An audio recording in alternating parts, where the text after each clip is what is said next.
This is just a game, right? But it's not. It's really not. It's so much more than that.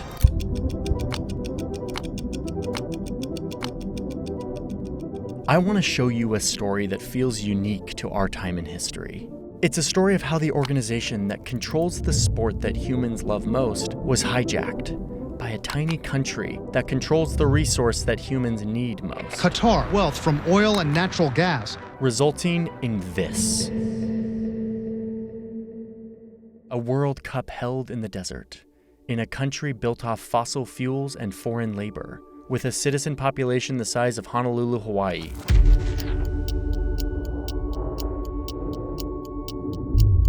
I want to show you how this happened. How Qatar, this tiny country, beat out the US, Australia, Japan, and South Korea by convincing 14 of the 22 most powerful men in football to vote for them to become the host of the 2022 World Cup. The winner to organize the 2022 FIFA World Cup is Qatar. Okay, this is a big story and I'm excited to dive in. But before we do, I need to thank today's sponsor, one of the most unique I've ever been a part of. Thank you, Established Titles, for sponsoring today's video. So this is custom in Scotland, that if you own land in Scotland, you are officially considered a lord or lady or laird. And this company, Established Titles, allows you to purchase a bit of land and become a lord, which is something I've been shy to tell you I recently became. I may change my YouTube channel to Lord Johnny Harris, and I expect anyone in the comments to address me as Lord.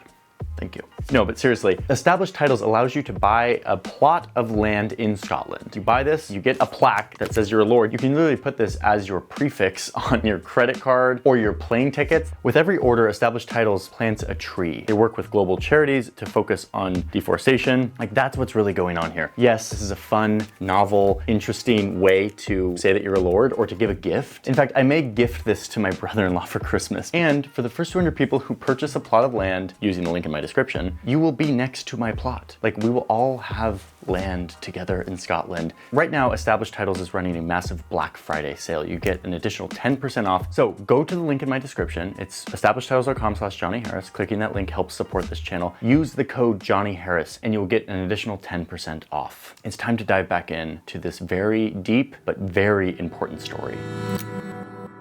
Here we go.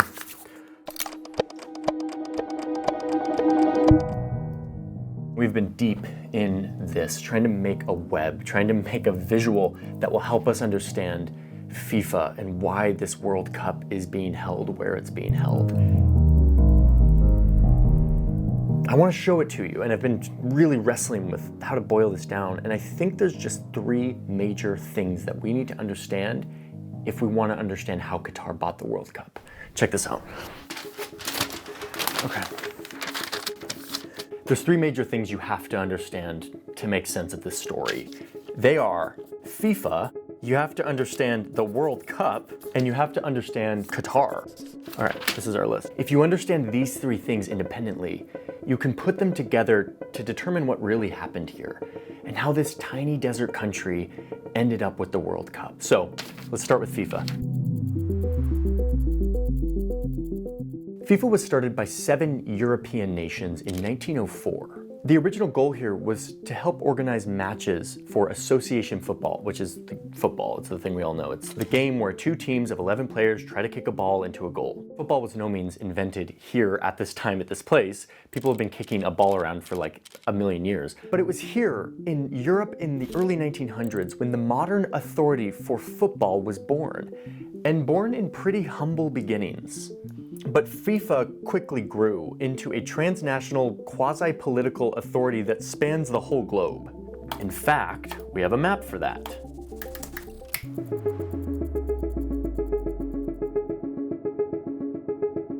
So this is FIFA today. It is massive. It represents 211 countries or associations that all belong to this one giant sporting organization. It's the most powerful, easily the most powerful sporting organization in the world. And it's got these 6 major regions or confederations. And it was the leaders from these regional confederations who in 2010 sat on FIFA's executive committee.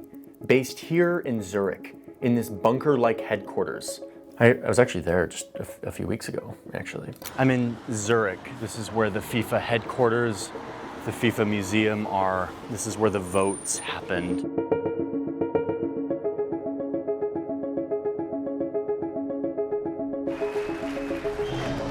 Please do the ceremony. Okay, let's get back to this. Here we go. The 24 most powerful men in football, the ones who would go on to decide who would be the host of the 2022 World Cup. Here they are, just hanging out on our diagram, sorted by their confederations. Sepp Blatter, the president, right here at the top, Swiss guy. I'm gonna cross it off. I'm gonna cross it off the list. FIFA, we didn't go over all of it. There's obviously way more to FIFA than what I just talked about. The corruption, the scandals, all of it. But for the purposes of this video, which is trying to answer the question, how did Qatar end up with the World Cup? What we need to know is what we just talked about. The executive committee, the 24 most powerful men in football. I'm gonna cross it off the list. Next on our list, the World Cup. So eventually FIFA got big enough to where they could put on a big international tournament and people would actually come. They held it in Uruguay in 1930. 13 teams participated and they called it the World Cup. It quickly became the most prestigious tournament in football and eventually would become the most viewed sports event on the planet.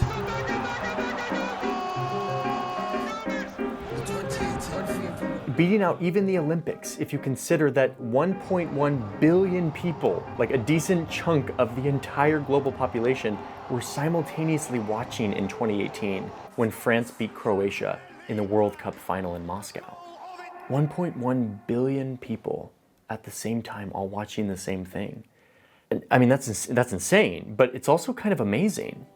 Like, what other thing brings that many people together? It is an amazing thing what global football has become, and that is basically thanks to FIFA.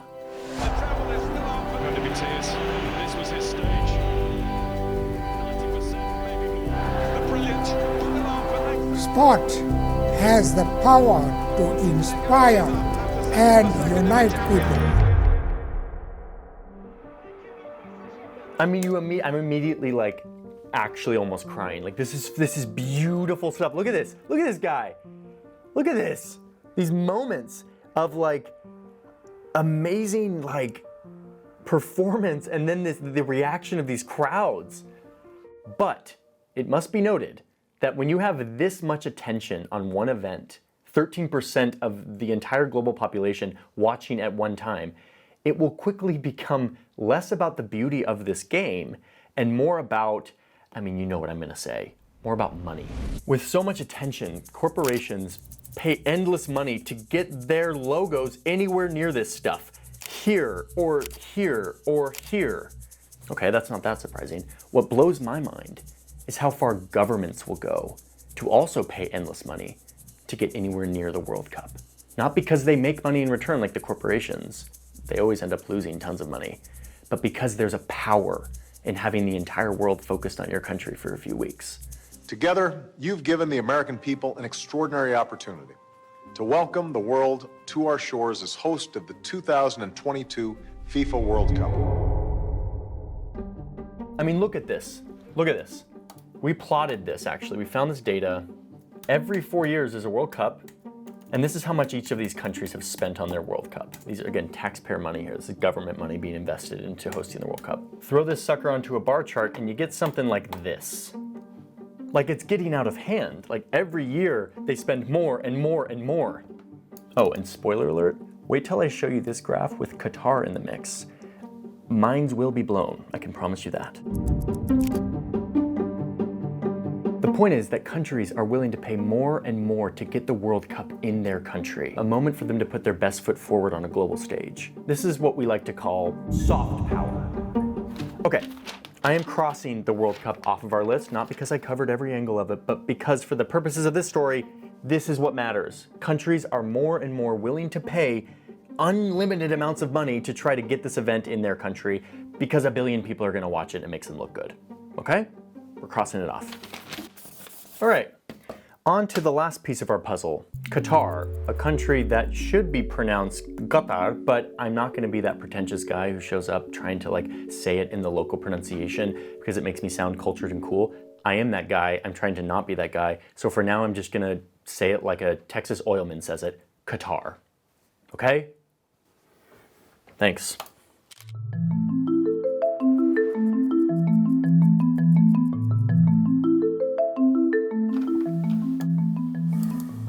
I'm gonna be really quick on this history of Qatar. Like, we're not going into the full thing, okay? This is a very juicy history that I could easily do a whole video about. I'm gonna give you the spark notes, which is that Qatar, for most of its history, was populated by nomadic tribes and fishing villages, whose biggest industry was pearl diving, which is like a pretty gnarly thing to do. Like, you like tie a rock around your ankle and go under to find clams and then open the clams and see if there's pearls. It was like hard work. The British eventually swooped in because the Industrial Revolution was happening and they smelled oil over here. Qatar becomes a British protectorate until 1971 when they became an independent country, an Islamic constitutional monarchy run by one family dynasty. So by the 70s, the British were gone, but crucially, the oil was not. And because of said oil, Qatar quickly transitioned from a poor tribal society to a globally connected energy hub with unlimited money. This accelerated in the 70s when Qatar won the fossil fuel lottery and discovered that they just happened to be sitting on the largest known natural gas field on the planet. This guy. They share a bit of it with the territorial waters of Iran, but most of it's theirs. Oh, and by the way, all this fossil fuel and the revenue coming from it belongs to this teeny country, which this is a very teeny country. Like, we're talking about a country that fits inside of the sole of the boot of Italy. Look at this. I mean, it doesn't totally fit, it's like, but it's tiny. And we're talking about a few 100,000 Qataris here. This isn't a big population, and yet they're all getting in on this unbelievable amount of wealth. Like, we can't fathom how rich this teeny little thumb-shaped country is. They could not spend their money fast enough. They didn't have enough labor to build all the stuff that they had money for, so they started to import labor from other countries. 95% of the people who live and work here are not Qataris.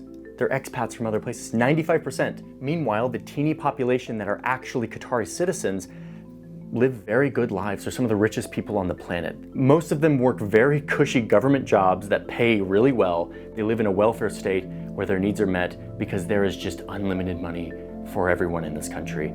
Okay, that's Qatar.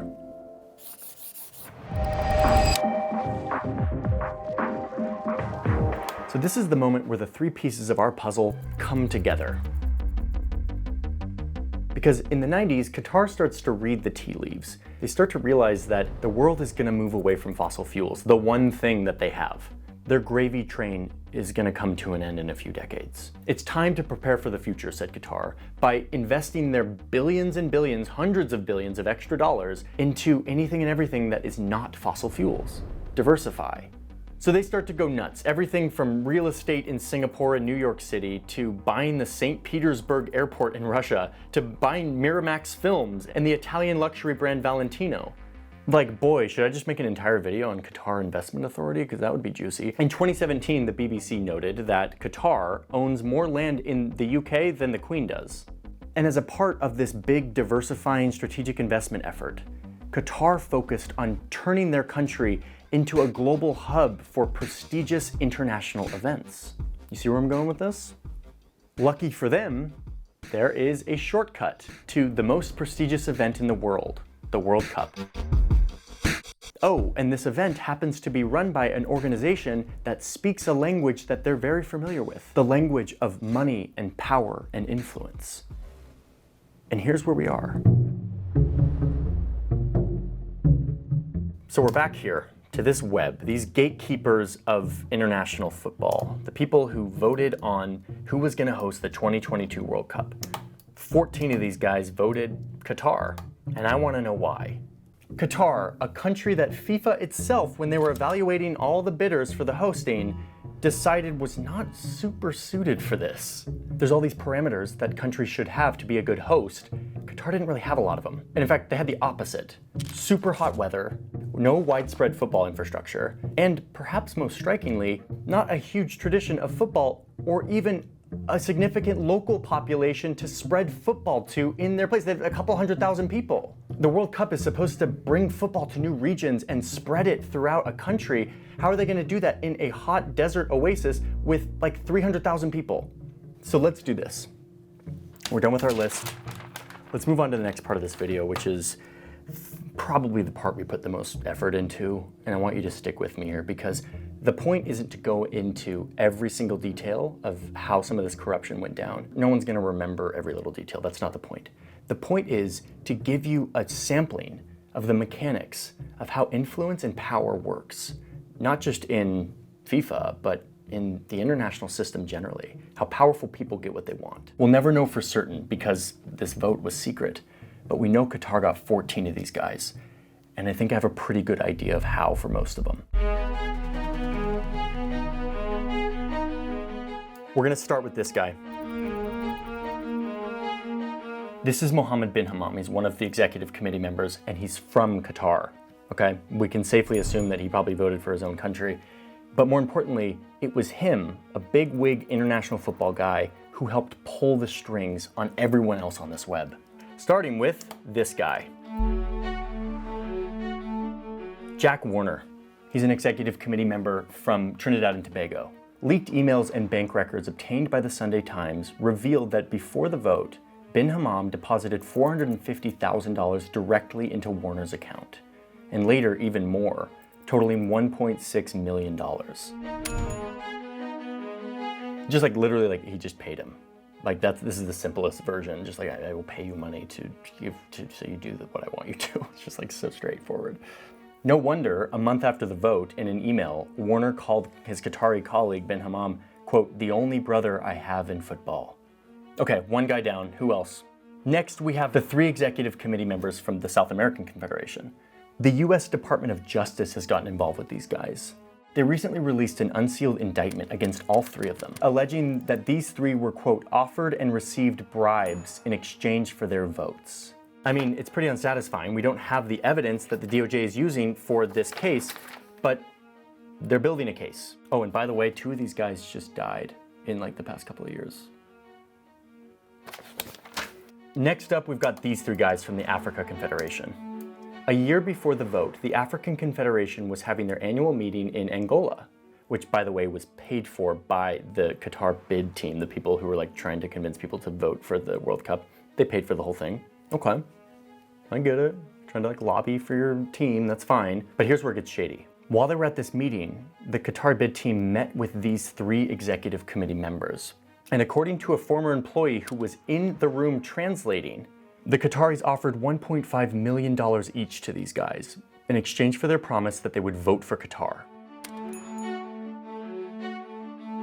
A year later, this employee turned whistleblower actually went back on her statement, saying that she actually lied about it and that there were no bribes.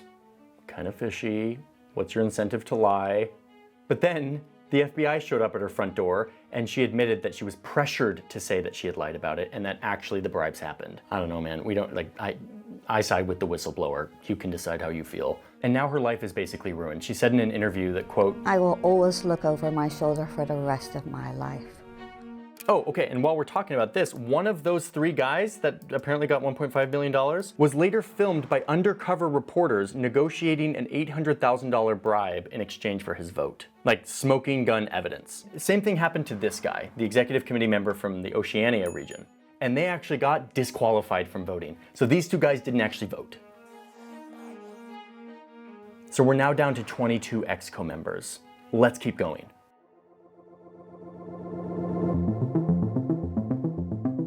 Okay, so we've gone over the instances where there was direct money given in exchange for the promise to vote.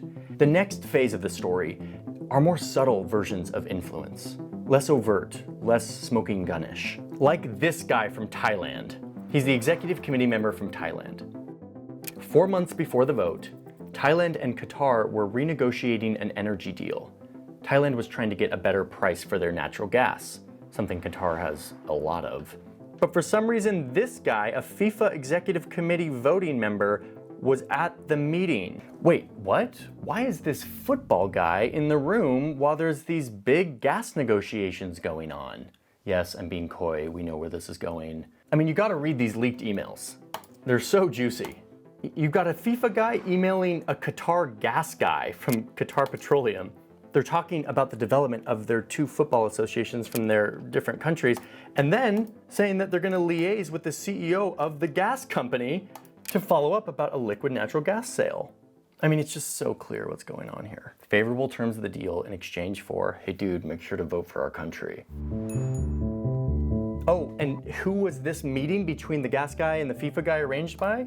You guessed it, this guy, Mohammed bin Hammam, the executive committee member from Qatar, who's pulling all these strings. Oh, by the way, just a little side note here, going through these leaked emails, I couldn't help but notice that the FIFA guy's email was sourpiggy at redacted. Sour Piggy? Sour Piggy's doing a lot of corruption lately. Okay. I'm cutting, dude. You hurt me. Oh shit. Okay, and then there's a few just like sort of circumstantial ones that give you a flavor of how this works. Like this guy who sold his family's land to Qatar a year after the vote for 27 million pounds, which was like way over asking price. And this executive committee member whose son was given a job at a private Qatari hospital shortly after the World Cup vote. Both of these guys, of course, like everyone else on this list, denies any connection that this was influence. But now we're at the most significant moment in all of this, the thing that really tipped the scales for the vote. And it has to do with this confederation, the most powerful, the European Confederation. Specifically this guy, Michel Platini, a former French football player turned FIFA guy. He was the president of this confederation, which inevitably meant that he has sway over these other dudes. Just 1 week before the vote, like crunch time, Platini got an invitation that he couldn't refuse, a luncheon with the French president at his palace. Platini later said that before this meeting, he was planning on voting for the US to host the World Cup in 2022. But he goes to this luncheon, and who else is there? No big deal, just these two guys, the most powerful dudes in Qatar. One of them the Prime Minister of Qatar, and the other the current Emir of Qatar, from like the old dynasty family. It's important to remember the context here, like what's happening. This is 2010. The world has just been rattled by a global financial meltdown. And the president of France, Sarkozy, is stressed. And he's in the room with the leaders of Qatar who are not nearly in the same financial trouble. See the section before about unlimited amounts of money thanks to fossil fuels. And it's clear that these Qataris want something that the Frenchmen in the room can deliver them. A vote for their country to host the World Cup, something they really want. According to sources close to this meeting, Sarkozy flat out told Platini to vote for Qatar. Why? Well, we'll never know. But it's clear that he wanted a few things from Qatar. In this same meeting, Sarkozy told the Qataris that he wanted Qatar to buy the French football team Paris Saint-Germain, which happens to be Sarkozy's favorite football team, and at the time was in financial ruin. After this meeting, a few important things happened. Number one, Qatar did end up buying that football team for 60 million pounds, just like Sarkozy wanted. They turned it around, and soon it became a star-studded team with merch that's worn by the world's most popular celebrities. And then we suddenly see an uptick in big trade deals between Qatar and France. Qatar Airways buys 50 giant planes from Airbus, the giant French airplane maker. I mean, if you look at what one of these planes cost in 2010, times it by 50, we're looking at $18 billion, a massive deal. And in the end, Platini in this room, with his president telling him to do what the Qataris want, we need them right now. And it worked. Michel Platini flipped his vote from the USA to Qatar.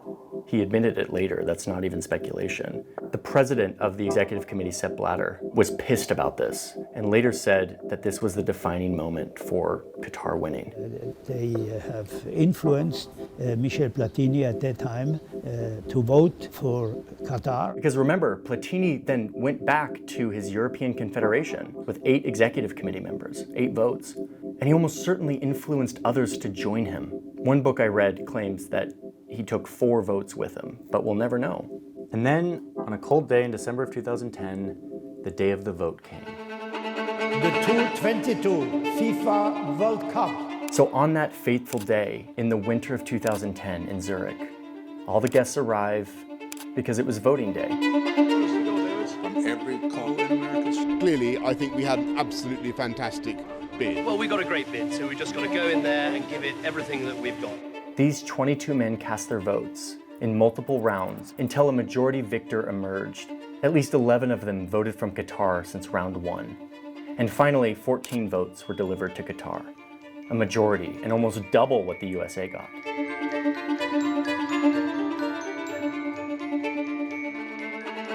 So yeah, that's how it went down.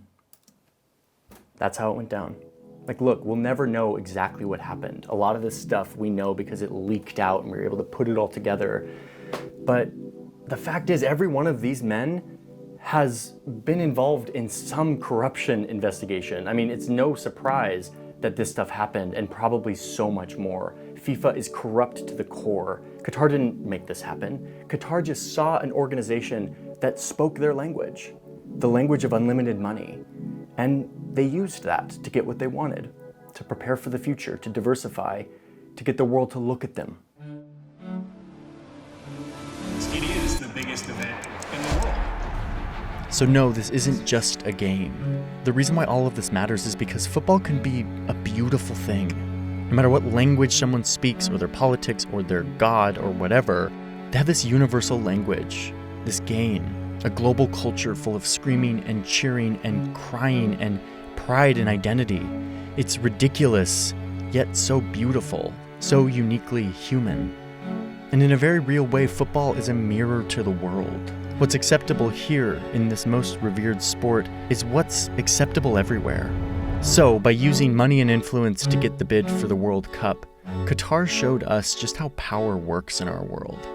They showed us who really matters and who doesn't, and validated an old idea that the rules of fair play don't really matter if you have enough money. Hey, thanks for watching and for sticking around till the end of the video. This is just the first of 2 videos we made on this topic. The next video publishes soon, and it's kind of the next chapter of the story of what happens after Qatar gets hold of the World Cup and they have to build all this infrastructure. And it's a very long, intense journey that I go on to report that story, and I kind of tell the story of that reporting experience. So that will be out soon. I want to tell you about a couple ways that you can support our journalism here. We do these deep dives. They take a lot of effort, and we need support, not just from sponsors, but more and more from the community. We have a community called The Newsroom, which is over on Patreon, and it is a place where you can get an extra video every month. It is a behind-the-scenes vlog of everything that happens in this studio behind the scenes.